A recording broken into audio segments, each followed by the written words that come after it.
Hey, this is Joey at Best Trailers. I'm going to show you this down-to-earth trailer. And we've got a lot of these in stock. We do a lot of these. This is the 14-foot.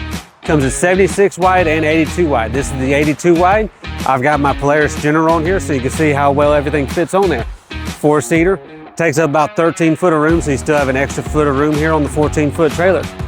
The tandem axles are all going to have brakes on both axles, so you've got heavy-duty 3,500-pound axles with brakes on both. This will go on a single axle. It's not too heavy for a single axle. I prefer a tandem just for the pullability of it. It pulls a little bit smoother.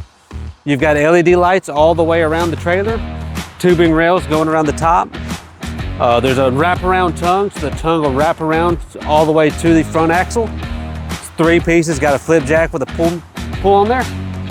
The gates, tubing, expanded metal, 12-inch on center. They've got the spring latches here to where you can fold it all the way over into the bed, or you can let it down. They just added a new spring system, so this takes no weight whatsoever. Comes right up. Come see us today. We're in Byron, Georgia, 478-654-5350.